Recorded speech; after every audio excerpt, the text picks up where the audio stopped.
हन्ताण नमो सिद्धाण नमो आयर्याण नमो उवध्यायाण नमो लोये सवसाहुण एसो पंच नमोकारो सर्वपावपणासनो मंगलानंद सम्मेसिन परमं हवै मंगलम्।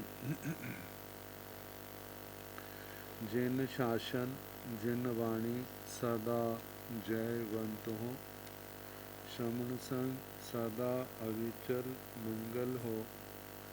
मुक्ति को प्राप्त शमन भगवान महावीर स्वामी, उनकी परम पावन कल्याणी भागवती वाणी वाचक प्रमुख श्री इंदर भूति गौतम आदि गणधर भगवंत युग प्रधानाचार्य परम पूज्य श्री सुधर्मा स्वामी जी महाराज, उनकी परम पावन पाठ परंपरा वर्तमान आचार्य ध्यान योगी परम पूज्य श्री शिव मुनि जी महाराज एवं गुरुजन सबके पावन चरण श्रद्धा में मेरा अनंत अनंत बार वंदना नमस्कार।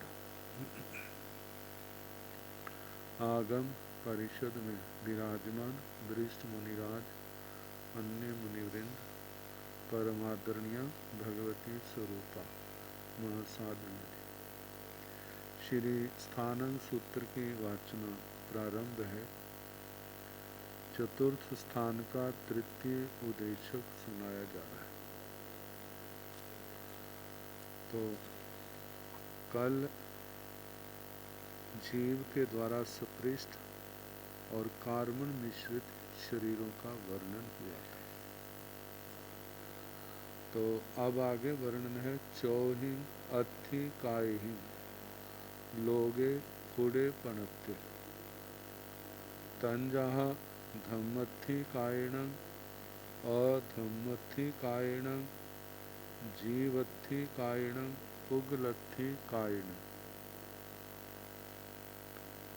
चौहिं अथि कायहिं चार अस्थि कायों के द्वारा लोगे लोग फुड़े सपृष्ट है, पणत्ते ऐसा कहा है। चार अस्थि कायों के द्वारा लोक सपृष्ट है, ऐसा अनादिकाल से जितने तीर्थंकर भगवान हुए हैं उन्होंने कहा है।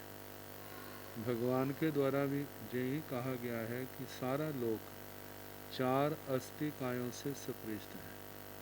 तंजाह जैसे के धम्मथि काय, धर्मास्थि काय, धर्मास्थि काय सारे लोक में फैला हुआ है। अधम्मथि कायण अधर्मास्थि काय, अधर्मास्थि काय के द्वारा भी जे लोक सपृष्ट है। जीवथि कायण जीवास्थि काय के द्वारा भी ये लोक सपृष्ट है। सारे जितने भी जीव हैं सारे लोक में पाए जाते हैं। पुगलथि कायणं पुद्गलास्थि काय, उसके द्वारा भी ये सारा लोक सपृष्ट है। ये जितने भी शब्द हैं धम्मथि कायणं अधम्मथि कायणं जीवथि कायणं पुगलथि कायणं सारे तृतीया विभक्ति के एक वचन है। मतलब प्रत्येक के द्वारा ये सारा लोक सपृष्ट है। धर्मास्थि काय अधर्मास्थि काय को लोक नियामक तत्वों के रूप में जाना जाता है, क्योंकि जहाँ जहाँ धर्मास्थि काय है वहीं पर जीव और पुद्गल की गति है, और स्थिति जहाँ जहाँ अधर्मास्थि काय है वहाँ पर जीव पुद्गल की स्थिति है। आना जाना और जीव जो है वो सारे लोक में पाए जाते हैं। पुगलथि कायण और पुद्गलास्थि काय भी सारे लोक में पाया जाता है। तो इनके द्वारा ये लोक सपृष्ट हैं। आगे बताया है चौहिं बादर कायहिं उवज्जमाणे लोगे फुड़े पणत्ते तंजाह पुड्वी काये आऊ काये वाऊ काये बनसाई काये चौहिं बादर काय चार बादर कायों के द्वारा उव वज्र माणे जब वो पैदा होते हैं। अपने जन्म से लोगे पुड़े लोक सपृष्ट है पनते ऐसा कहा है। चार इन बादर कायों के द्वारा सारा लोक जन्म के द्वारा सपृष्ट है। इस पर्याय में तंजहा जैसे के पुड्वी काय है, पृथ्वी काय के ये ठीक है कि सारे लोक में बादर पृथ्वी काय नहीं पाई जाती, आप काय नहीं पाया जाता, वायु काय नहीं पाए जाते, वनस्पति काय नहीं। लेकिन जो जीव इतने हैं अपर्याप्त अवस्था में, उस अवस्था में जब जो जन्म लेने के लिए जा रहे होते हैं तो उस समय सारा लोक इनके द्वारा सपृष्ट होता है। तो कहा कि इन चार बादर कायों के द्वारा उत्पन्न होते हूँ के द्वारा ये संसार सपृष्ट है ऐसा कहा है। तंजहा जैसे के पुड्वी काय पृथ्वी काय के जीव, बादर पृथ्वी काय के जीव, आऊ काय वादर अप काय के जीव, वायु काय वादर वायु काय के जीव, बनस्सी काय वादर वनस्पति काय के द्वारा इनके द्वारा है। जहाँ पर तेजस काय को छोड़ दिया है, क्योंकि तेजस काय जो बादर तेजस काय है वो तो केवल मनुष्य लोक में पाई जाती है और उनके द्वारा जीव आते हैं जन्म लेने के लिए मनुष्य लोक में बादर अग्नि काय के रूप में, लेकिन उनके द्वारा सारा लोक सपृष्ट नहीं होता, इसलिए उसको छोड़ दिया गया है।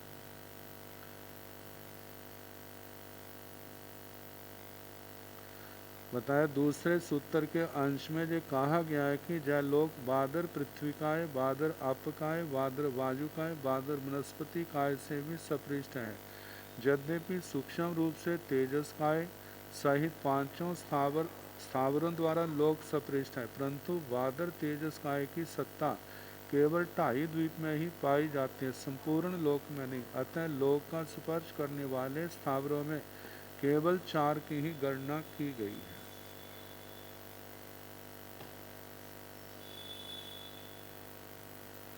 आगे बताएं प्रदेश समानता।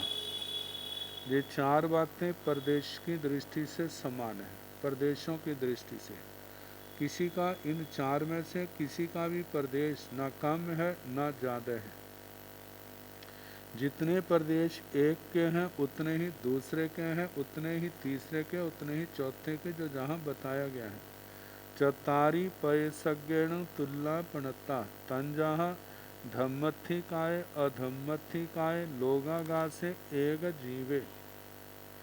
चतारी पैसज्ञण तुल्ला पणता 4 पदार्थ प्रदेशों की अपेक्षा से तुल्य कहे गए हैं, एक समान है। तंजहा जैसे के धम्मथि काय धर्मास्थि काय, अधम्मथि काय अधर्मास्थि काय, लोगागा से लोकाकाश एक जीव के प्रदेश। कहा कि जितने धर्मास्थि काय के प्रदेश वैसे संख्या में असंख्यात कहे। जितने धर्मास्थि काय के प्रदेश हैं उतने ही अधर्मास्थि काय के द्रव्य के प्रदेश हैं, न कम है न ज़्यादा है।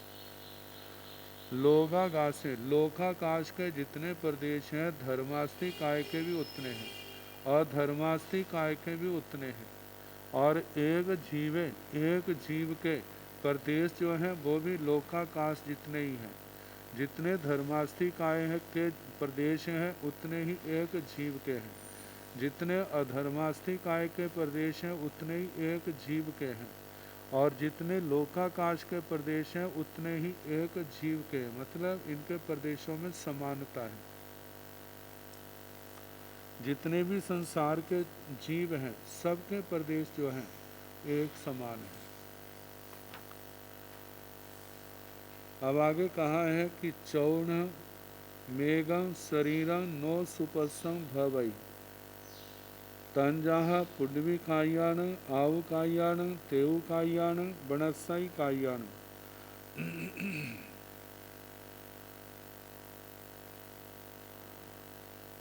चौणहं एगं शरीर, चौणहं ये छठी विभक्ति का बहुवचन चार का चतुर्नाम, चार के एगम शरीर, अकेला शरीर हो, मतलब कि एक जीव शरीर के अंदर है, तो ऐसे अकेला एक जीव, एगम शरीरं एक शरीर, नो सुपस्सम भवै, नो सुदृश्यम भवती, वो देख छद्मस्त लोग जो हैं उसको देख नहीं सकते।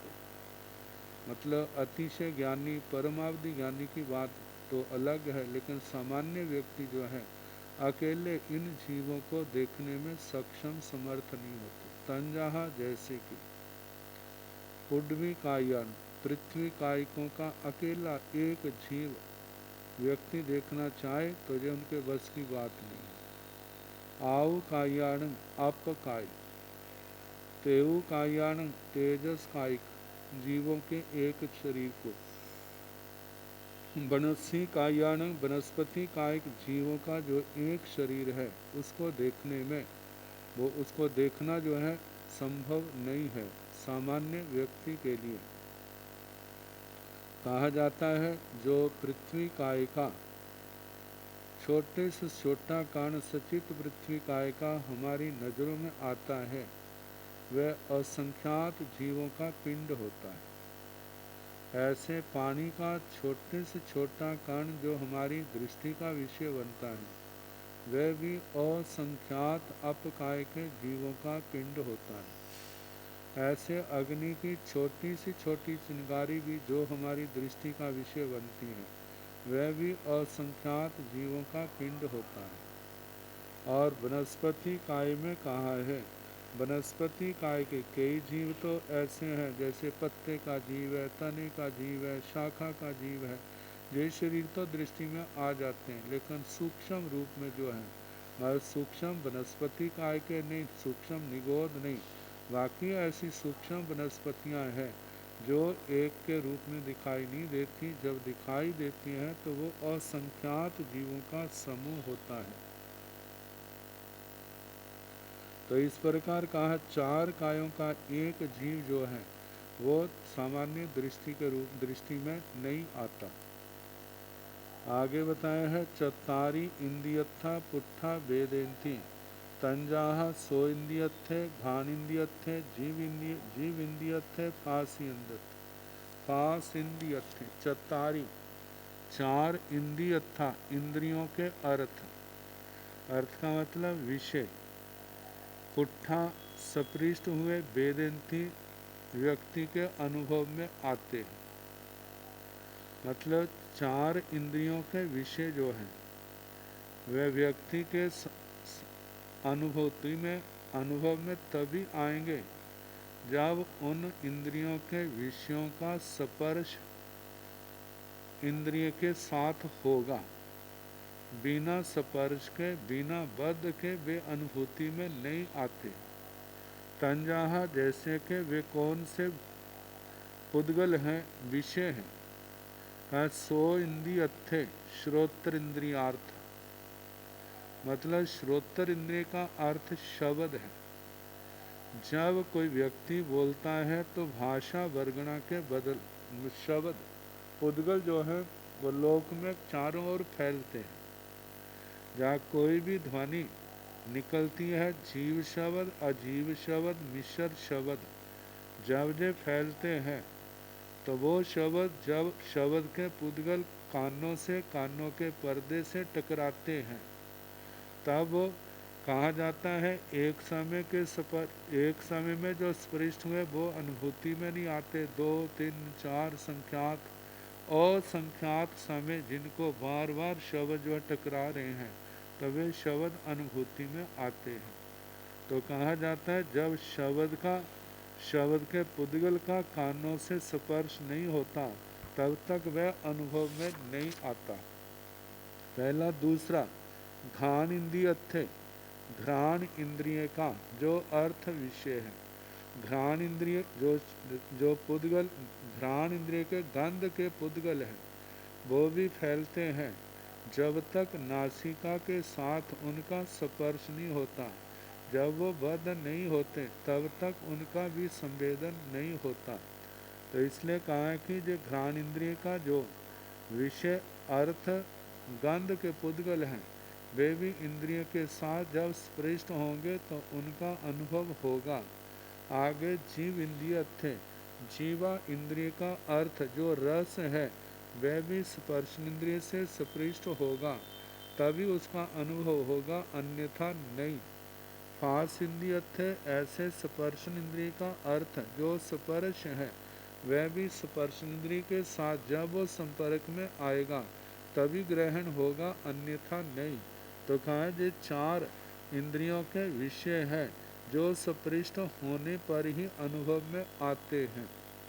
लेकिन चक्षु इंद्रिय का विषय रूप ऐसा है जो स्पर्श के बिना ही अनुभूति में हमारी दृष्टि में आ जाता है।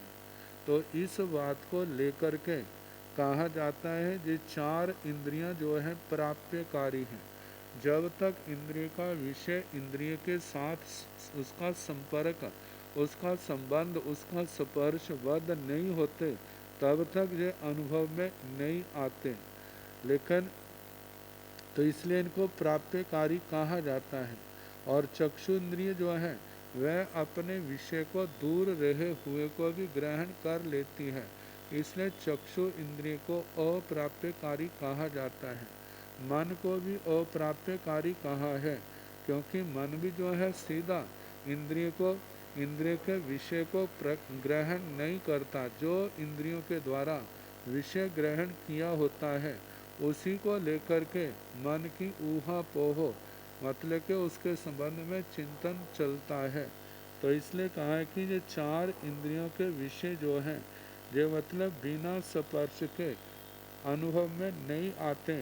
तो बताया है श्रोत्र इंद्रिय अपना विषय जो है स्पर्श मात्र से ग्रहण करती है। शब्द के पुद्गल श्रोत्र इंद्रिय से स्पर्श होता है तो ग्रहण करते हैं। चक्षु जो है वो बिना ही स्पर्श किए अपने विषय को ग्रहण करता है, किंतु घ्राण इंद्रिय गंध को, रसना इंद्रिय रस को, स्पर्श इंद्रिय स्पर्श को, ये स्पर्श के साथ बद्ध होना जरूरी है, क्योंकि स्पर्श मात्र से जे विषय जो है ग्रहण में नहीं आते।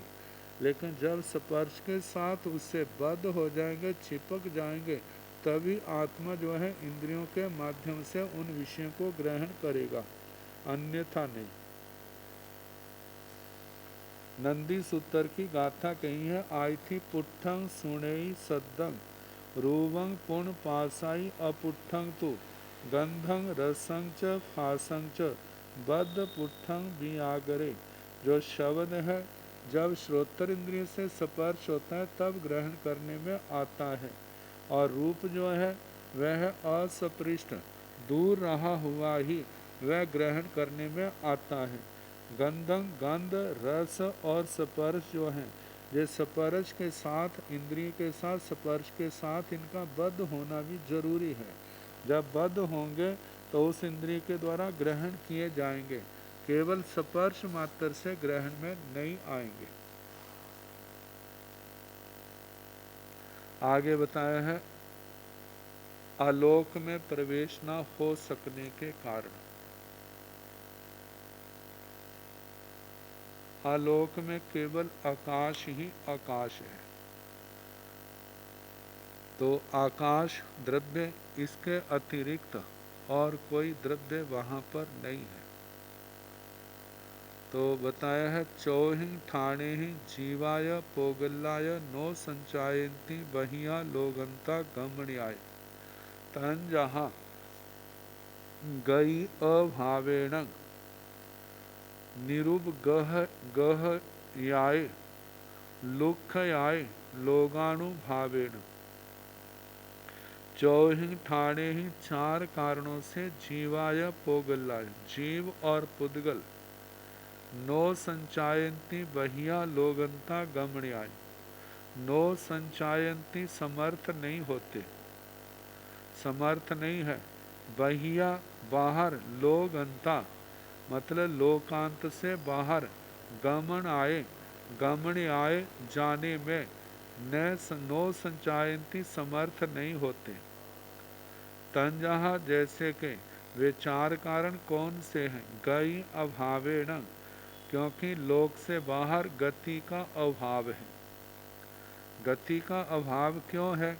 क्योंकि जो गति में निमित्त द्रव्य बनता है वह वहाँ पर नहीं है। तो निरूप गहियाई मतलब कि वहाँ धर्मास्तिकाय नहीं होने से वहाँ पर कोई उपग्रह उपकारी द्रव्य नहीं है, जिसके कारण से जीव अजीव जीव और पुद्गल लोक से बाहर चले जाएं। और आगे कहा है लुख आए, रुक्षता के कारण वहाँ पर रुक्षता लोकांत में रुक्षता होने के कारण जीव और पुद्गल आगे नहीं जा सकते। आगे लोकानुभावेण, लोकानुभाव लोक मर्यादा के कारण से। लोक की मर्यादा क्या है कि जहाँ जहाँ धर्मास्तिकाय है वहीं तक जीव और पुद्गल की गति है। जहाँ पर धर्मास्तिकाय नहीं वहाँ पर जीव और पुद्गल की गति भी नहीं है। तो कहा है कहते हैं आकाश दो भागों में विभक्त है, एक लोकाकाश और एक अलोकाकाश।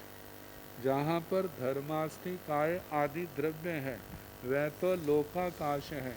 जहाँ पर धर्मास्तिकाय आदि द्रव्य नहीं है, केवल आकाश ही आकाश है, उसको अलोकाकाश कहा जाता है।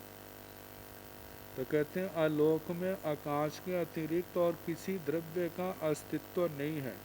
जीव और पुद्गल जो दोनों द्रव्य सक्रिय गति करने में समर्थ हैं। शेष सब द्रव्य जो है निष्क्रिय है, वो एक स्थान से दूसरे स्थान पर नहीं जा सकते। जीव और पुद्गल की गतिशीलता को लक्ष्य में रखकर सूत्रकार ने जीव और पुद्गल दो द्रव्यों का ही ग्रहण किया है और बताया है जे दोनों गतिशील होते हुए भी लोक सीमा को लांघ कर आलोक में प्रविष्ट नहीं हो सकते। इनके आलोक में प्रवेश न पा सकने के चार कारण हैं। कहते हैं जैसे दीपशिखा स्वाभाविक रूप से नीचे को नहीं जाती, ऊपर को जाती है, वैसे ही गतिशील होते हुए भी जीव और पुद्गल का स्वभाव लोक से बाहर जाने का नहीं है। जैसे दीपशिखा नीचे नहीं जाती, ऐसे जीव और पुद्गल का लोक से बाहर जाने का स्वभाव नहीं है। अतः लोकांत की सीमा पर पहुँचते ही उनमें गति का अभाव हो जाता है। दूसरा बताया जैसे पंगु पुरुष गाड़ी के बिना नहीं जा सकता, वैसे ही जीव और पुद्गल की गति धर्मास्तिकाय के अभाव क्षेत्र में नहीं हो सकती, क्योंकि गतिशीलता का जन्म धर्मास्तिकाय से ही होता है। धर्मास्तिकाय लोक सपृष्ठ है, अतः लोक में ही वह पदार्थों को गतिशील बनाता है, आलोक में नहीं।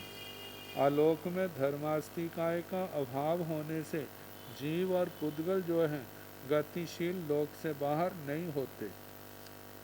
तीसरा कारण बताया लोकांत भाग में इतनी रुक्षता है जिसके कारण जीव और पुद्गल की गति हो ही नहीं सकती।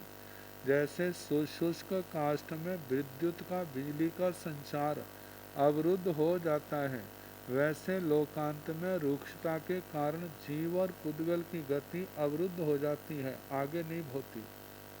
चौथा कारण लोक मर्यादा है। जैसे सूर्य तथा सौर मंडल के ग्रह अपने मार्ग से दूसरी ओर नहीं जाते, वैसे ही लोक मर्यादा से बंधे जीव और पुद्गल जो हैं लोक से बाहर आलोक में प्रविष्ट नहीं होते।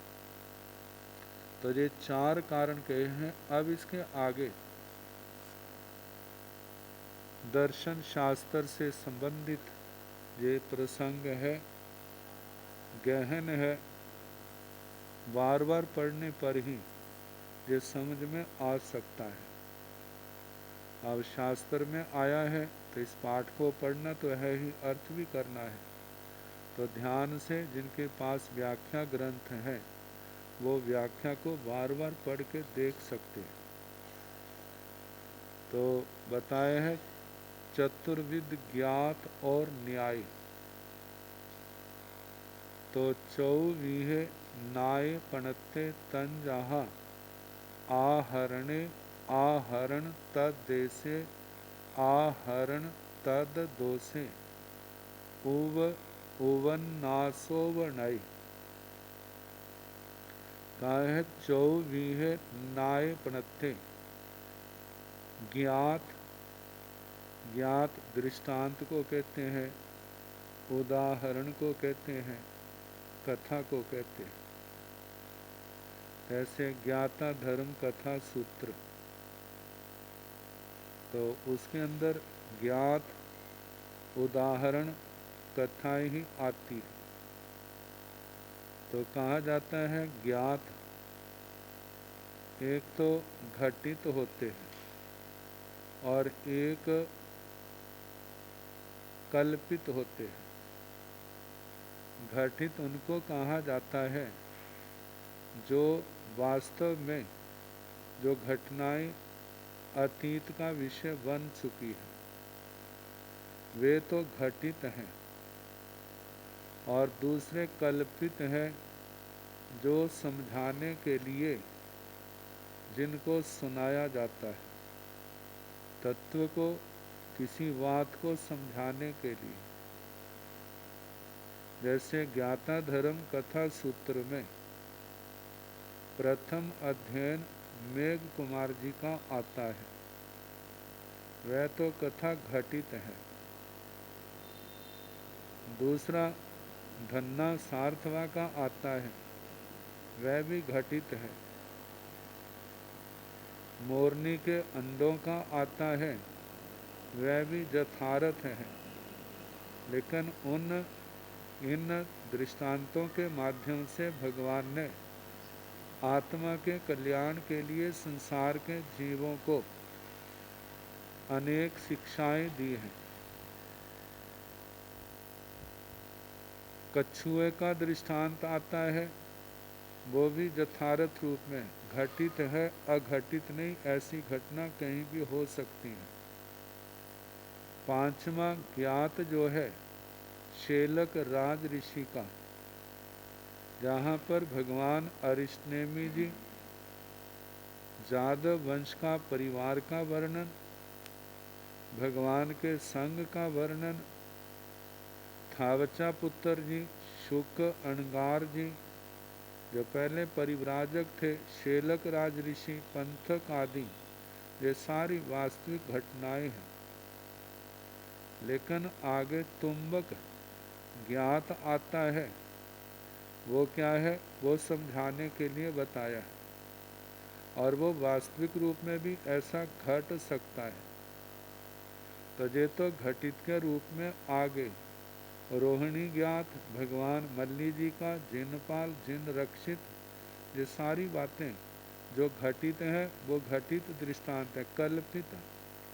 कल्पित दृष्टांत जैसे सूत्र कृतांग सूत्र के दूसरे स्कंद में जो पुष्करणी का आया था, सरोवर के अंदर चार दिशाओं से आने वाले व्यक्तियों का आना और उस कीचड़ में फंस जाना, और किसी एक दिशा से एक भिक्षु का आना और उसके द्वारा ये कहना कि उपयाही वो खलु पौंबर पुंडरिया, और इतना कहने से उसका आ जाना, ये जो दृष्टांत है ये कल्पित है, सत्य को, रहस्य को समझाने के लिए। तो कहा जाता है ये ज्ञात दृष्टांत जो है चार प्रकार के कहे जाते हैं।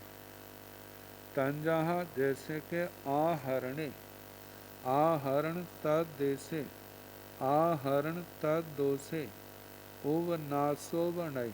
आहरण, आहरण ये दृष्टांत को ही कहा जाता है। आहरण तद देशे, आहरण तद देश, आहरण तद दोषे, आहरण तद दोष, उवनासोवनय, उपन्यासोपनय। तो इनके संबंध में जैसे पहले बताया, दृष्टांत दो प्रकार के घटित और कल्पित हैं। तो इसी प्रकार फिर कहा है कि दृष्टांत दो प्रकार के हैं। एक तो समान धर्म को बताने वाले और एक असमान धर्म को बताने वाले। जो समान धर्म को बताने वाले हैं उनको तो साधर्म्य दृष्टांत कहा जाता है, और जो असमान धर्म को बताने वाले हैं उनको वैधर्म्य युक्त दृष्टांत कहा जाता है। कहते हैं जहाँ साधन के तौर पर साध्य का होना निश्चित बताया जाए वह साधर्म्य दृष्टांत होता है। मतलब जिसको हमने सिद्ध करना है और उसका जो जिस समय उसका हेतु कहा जाता है तो कहा जाता है वो दोनों चीज़ें साथ रहती हैं। तो ये जो रहती हैं इसको समान धर्म दृष्टांत कहा जाता है। जैसे कहा जाता है जहाँ जहाँ धुआं होता है वहाँ वहाँ पर अग्नि अवश्य होती है। जहाँ जहाँ धुआं है वहाँ पर अग्नि अवश्य होती है, क्योंकि अग्नि के बिना धुआं नहीं होता। तो जिसको व्याप्ति कह देते हैं, अन्वय व्याप्ति के एक के होने पर दूसरे का अवश्य होना, इसको तो दृष्टांत यहाँ जैसे रसोई घर में धूम साधन है और उससे साध्य अग्नि के होने का निश्चय हुआ है, क्योंकि घर में जब जब भोजन बनता अग्नि जलाते तो वहाँ पर धुआं अवश्य पैदा होता। तो ये कहा जाता है कि जब जब एक बार नहीं जे अनेक बार साक्षात किया है कि जब अग्नि जलाई तो धुआं पैदा हुआ, जब अग्नि नहीं जलाई तो धुआं पैदा नहीं हुआ।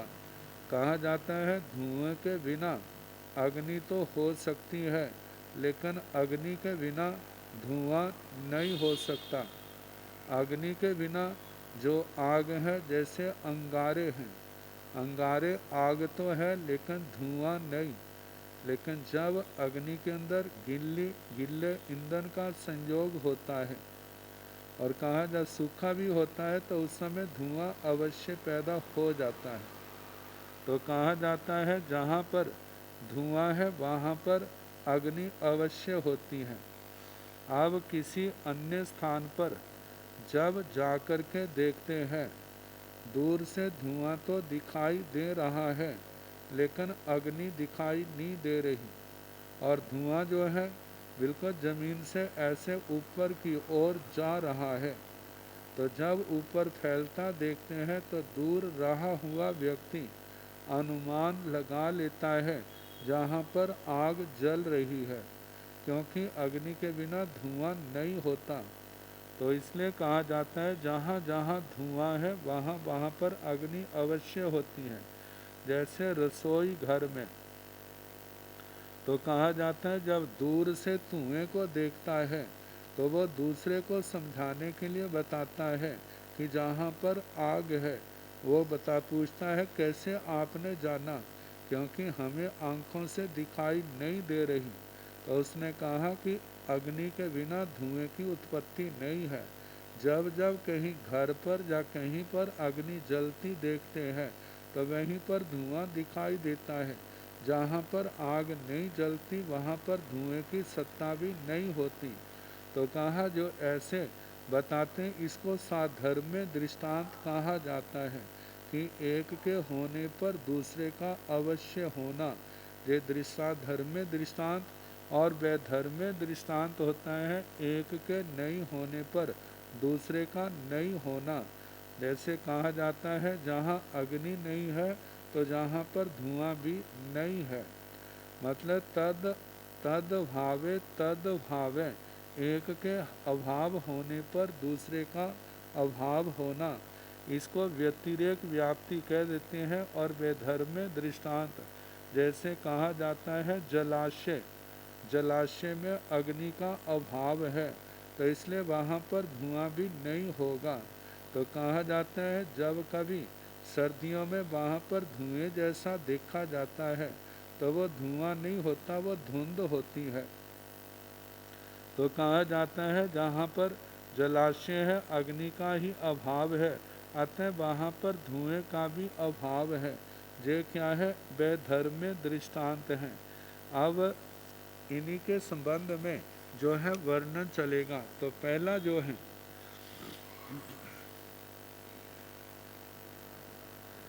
दृष्टांत समझाने के लिए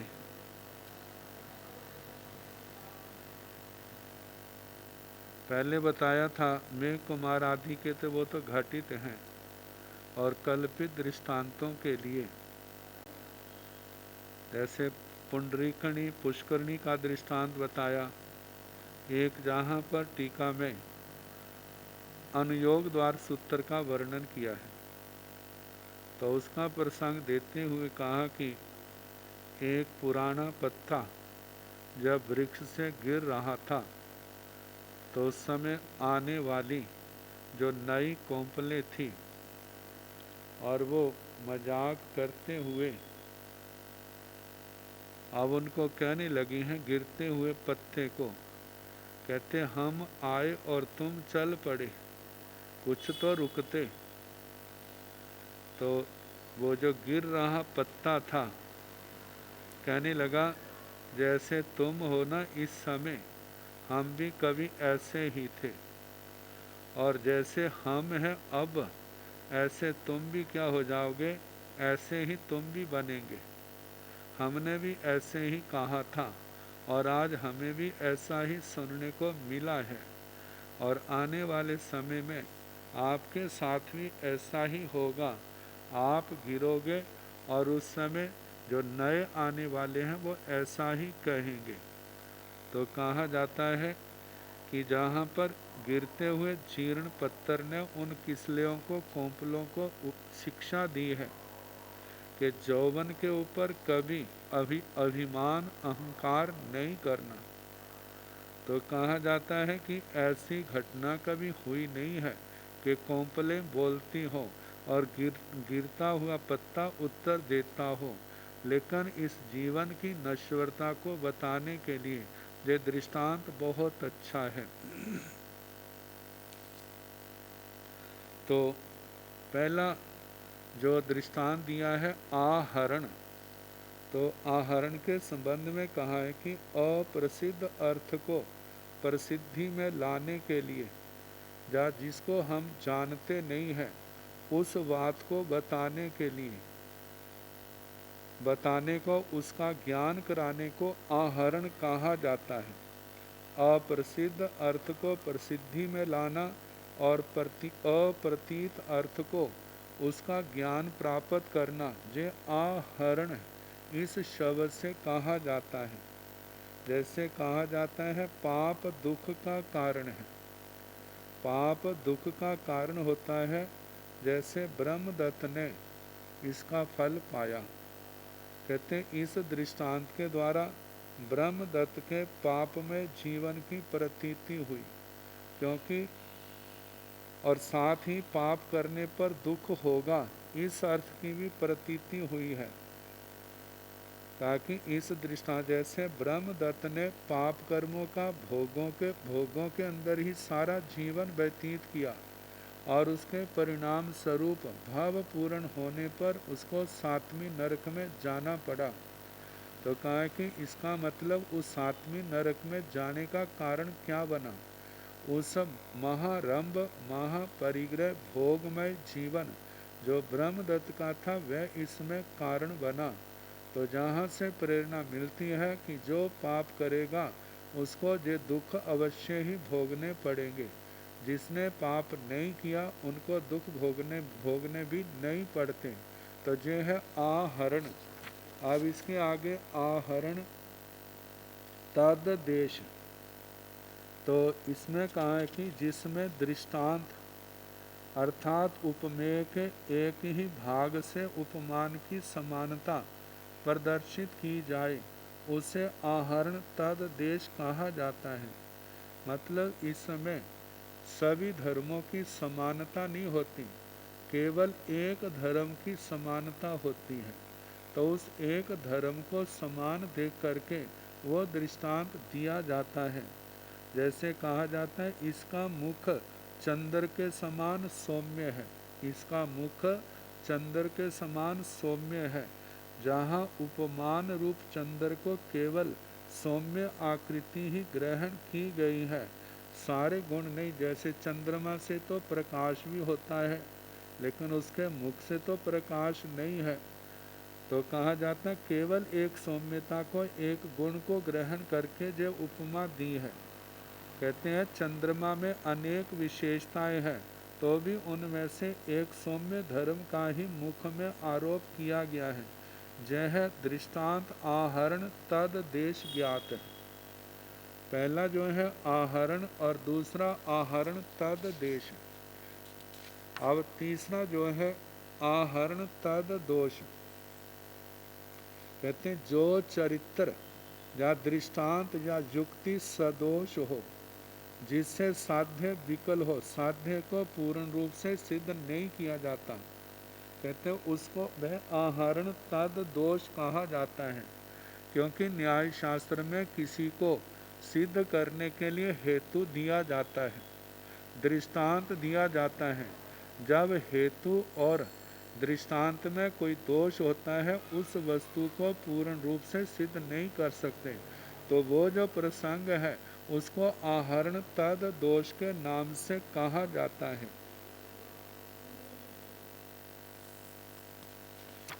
अब इसके आगे चौथा है उपन्यासोपनय।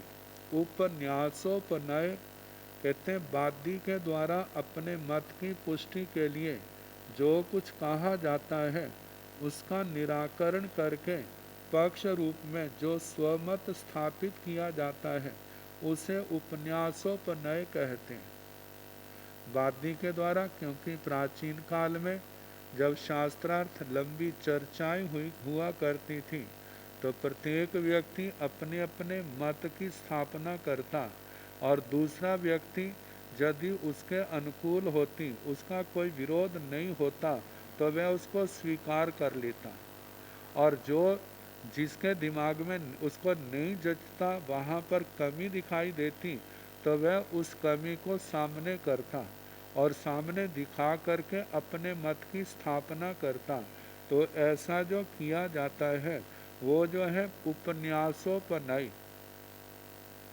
मतलब पहले किसी वादी के द्वारा चर्चा करने वाले के द्वारा जिस पक्ष को रखा उस पक्ष का निराकरण करना, उसका खंडन करना और उसके बाद अपने पक्ष की स्थापना करना, इसको उपन्यासोपनय के नाम से कहा जाता है।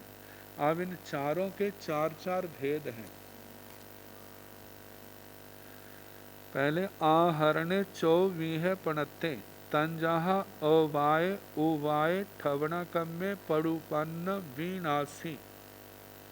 पहला आहरणे, आहरणे चौवीह पणत्ते, जो ज्ञात में पहला भेद कहा आहरण, तो इसके चौवीह पणत्ते आहरण जो है चार प्रकार का कहा है।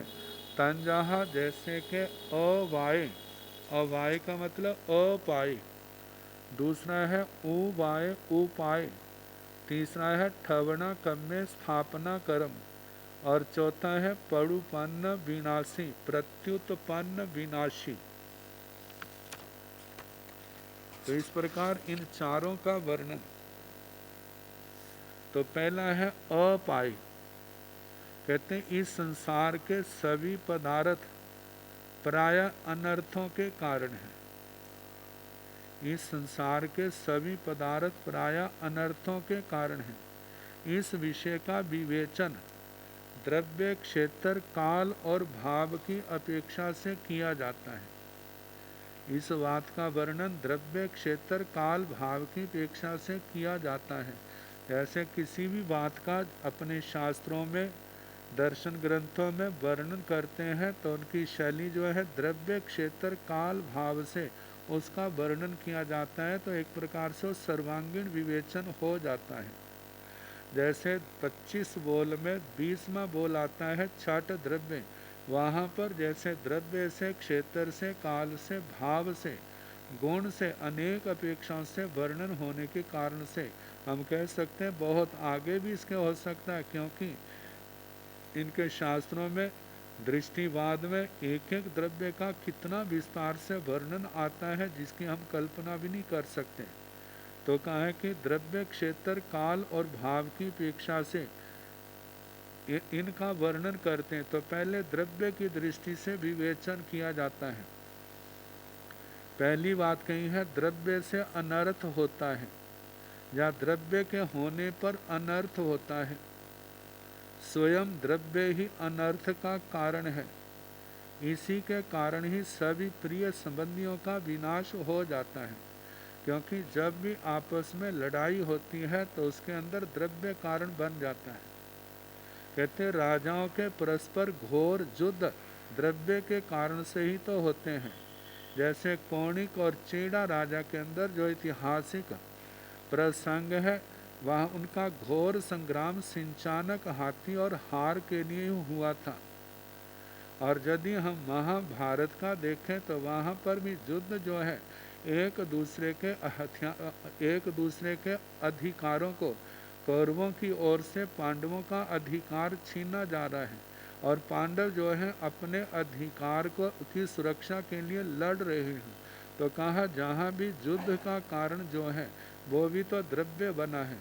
यदि राम रावण का युद्ध हुआ है तो उसके अंदर भी क्या है, द्रव्य है, जिसमें सीता माता कारण बनी।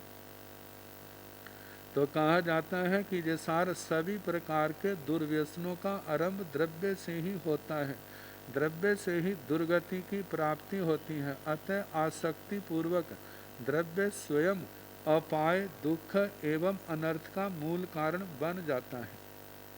तो इस प्रकार अपाय का द्रव्य की दृष्टि से वर्णन किया। अब दूसरा है क्षेत्र की अपेक्षा से। जो क्षेत्र भय का कारण है, जिस प्रांत, स्थान या क्षेत्र में शत्रु, जल, अग्नि, चोर, रोग, युद्ध, अराजकता और अप्रतिष्ठा इत्यादि का भय है, उसका परित्याग कर देना चाहिए। कहते हैं जैसे जिस प्रति वासुदेव जरासंध के भय से जादवों ने मथुरा नगरी का परित्याग कर द्वारिका नगरी का निर्माण किया था, क्योंकि जब उसको छोड़ना है, मथुरा को छोड़ना है, तो उन्होंने अपनी शक्ति का आकलन किया। हमारी शक्ति जरासंध के सामने कितनी है, तो देखा कि हम जरासंध की सेना से अपनी सेना का मुकाबला नहीं कर सकते। उसकी सेना तो समुद्र के समान है और हमारी सेना उसके आगे बहुत नगण्य है। यदि हम इस समय जरासंध के साथ मुकाबला करते हैं, युद्ध करते हैं, तो अपने विनाश के अलावा कोई और कुछ भी नहीं होगा। तो नीति में कहा जाता है जहाँ पर अपनी पराजय निश्चित हो तो अपना विनाश कराने की अपेक्षा अच्छा है उस स्थान को छोड़ करके दूसरे स्थान पर चला जाए जो सुरक्षित हो। तो इस प्रकार वहाँ से मथुरा को छोड़ करके जो समुद्र के किनारे जहाँ द्वारिका थी वहाँ पर आकर के इन्होंने जहाँ द्वारिका मतलब बसाई है वहाँ पर आए हैं। तो कहा जाता है कि ऐसे जे जो उनका वहाँ से जाना था वो क्षेत्र भय के कारण से था। और दूसरा बताए है जिस स्थान या घर में सर्प का भय हो, व्यंतर आदि देवों का भय है, वह भी क्षेत्र अपाय कहलाता है, उसे छोड़ने में ही भला कहा जाता है। कहा जाता है जिसका प्रतिकार ना हो, जिसका प्रतिकार हो तो वो तो प्रतिकार किया जाए, और यदि प्रतिकार ना हो तो नीति कहती है कि उस स्थान को छोड़ना अच्छा है। तीसरा काल की अपेक्षा से कहा है, जब सब ओर से भयानक, जो काल सब ओर से भयानक दिखाई देता है, भले ही वह अल्प काल के लिए हो या लंबे समय के लिए हो, तो वह काल अपाय है, उसे धर्म पूर्वक व्यतीत करना चाहिए, क्योंकि जीवन को एवं धर्ममय बनाना ही काला पाए को दूर करने का साधन है। क्योंकि कहा जाता है धर्मेण हन्यते व्याधि, धर्मेण हन्यन्ते ग्रहा, धर्मेण हन्यते शत्रु, जतो धर्मे ततो जय। धर्म की आराधना से व्याधि को नष्ट किया जा सकता है और धर्म की आराधना से ग्रहों को भी निष्प्रभावी किया जा सकता है और धर्म की आराधना से शत्रु का भी उसके ऊपर भी विजय पाई जा सकती है, क्योंकि जहाँ धर्म है वहीं पर जय है। और चौथा जो कारण बताया है भाव, क्रोध आदि कषाय जो आत्मा के सद्गुणों का नाश करने वाले हैं, उन्हीं से भावों में मैलापन आता है, अतः उन्हें भावापाय कहा जाता है।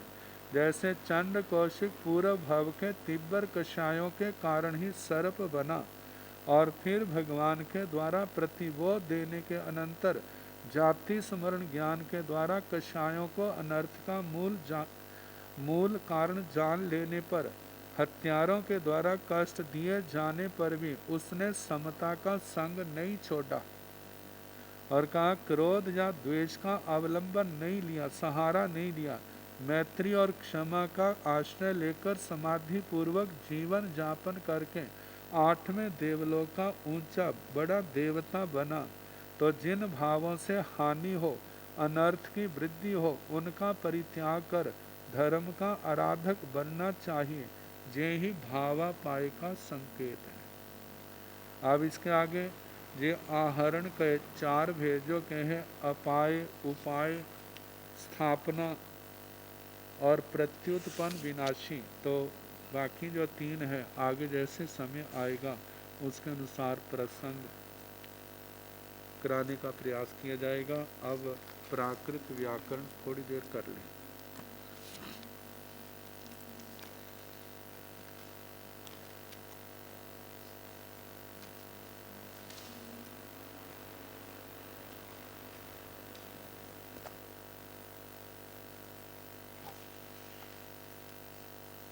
दूसरा पाद,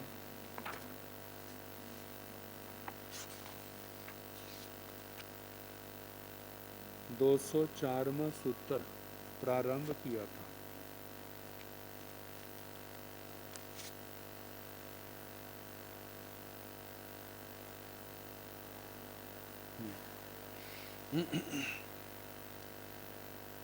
अब्बो सूचना दुख संभाषणापराध विस्मयानंदादर भय खेद विषाद पश्चातापे।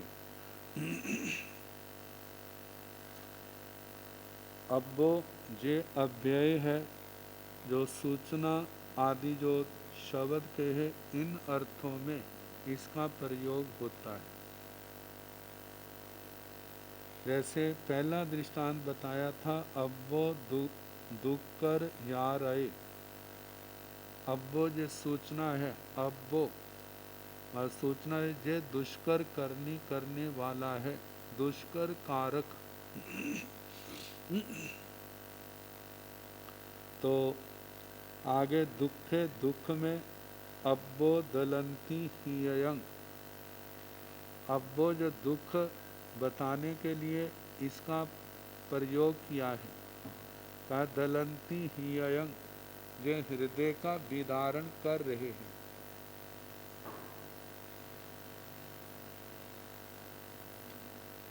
अब्बो दलंती हियंग मतलब हृदय का विदारण कर रहे हैं।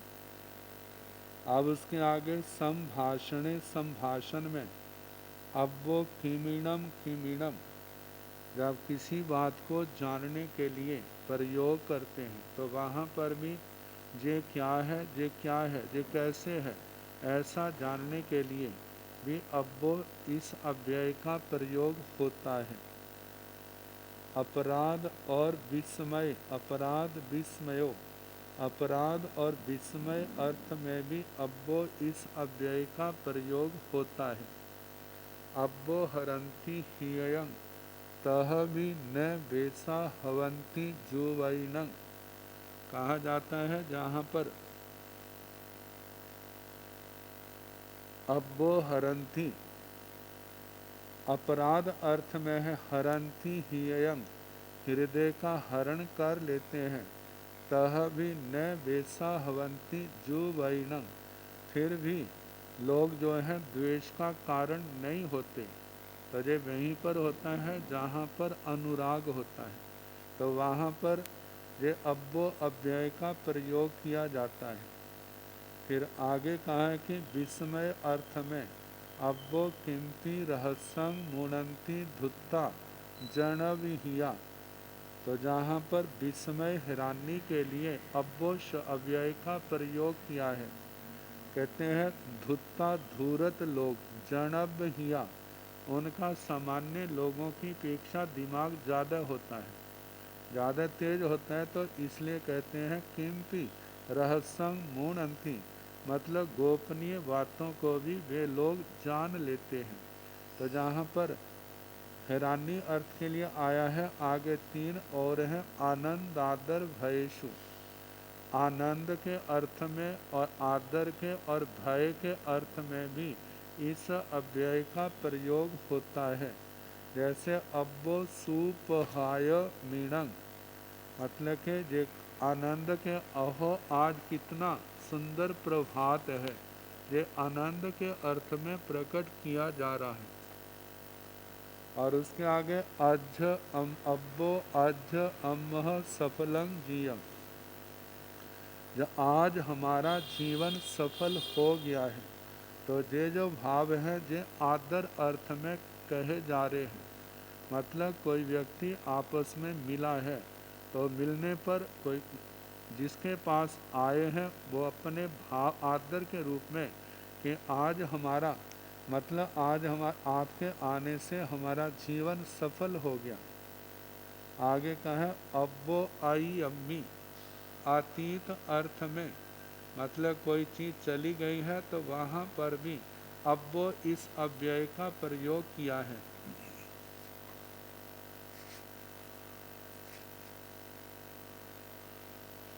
जैसे कहते हैं आपके चले जाने पर, आई अम्मी अतीत होने पर, चले जाने पर, क्या वह खेद खिन नहीं होगा, मतलब दुखी नहीं होगा, अवश्य होगा।